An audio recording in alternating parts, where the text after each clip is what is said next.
আসসালামু আলাইকুম।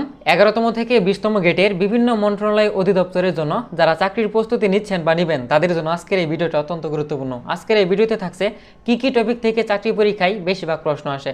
তো প্রথমেই দেখা যাক বাংলা ব্যাকরণ, বানান শুদ্ধি, সমার্থক, বিপরীত শব্দ, এক কথায় প্রকাশ, বাগধারা, সন্ধি, সমাস, কারক, বিভক্তি, পদ ও সাহিত্য। এরপর ইংরেজি parts of speech, tense, article, preposition, right form of verb, voice, narration, synonym, antonym, idiom phrase, spring ও সেন্টেন্স কারেকশন। এরপর রয়েছে গণিত, যেটা আপনার চাকরি পরীক্ষায় টিকার জন্য অত্যন্ত গুরুত্বপূর্ণ। এই গণিত না পারলে আপনি কখনোই চাকরি পাবেন না। তো প্রথমেই দেখা যাক শতকরা, লাভ ক্ষতি, অনুপাত, সমানুপাত, গড়, সুদ কষা, লসাগু, গসাগু, ভগ্নাংশ, সময়, কাজ, বয়স, গতি, সময়, দূরত্ব, বীজগণিত, সমীকরণ ও জ্যামিতি। তো গণিতের জন্য আপনি যেই বইটা পড়তে পারেন সেটি হচ্ছে ক্লাস 6 থেকে 10 পর্যন্ত যেই বুট বই আছে সেগুলো একদম উদাহরণ সহ ভালোভাবে পড়বেন এবং যে কোনো লাইব্রেরি থেকে সেলফ প্রিপারেশনের একটি বই কিনে নেবেন। তাহলে আপনি যে কোনো চাকরি পরীক্ষায় প্রায় 90% থেকে শতভাগ কমন পাইতে পারেন।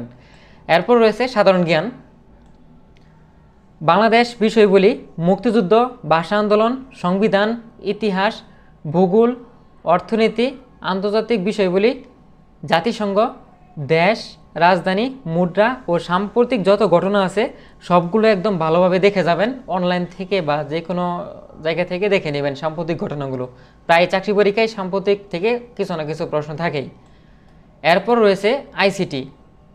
আইসিটি থেকে যে টপিকগুলো থেকে প্রশ্ন আসে computer, hardware, software, MS Word, Excel, internet, email, ICT, মৌলিক বিষয় ও সাধারণ বিজ্ঞান।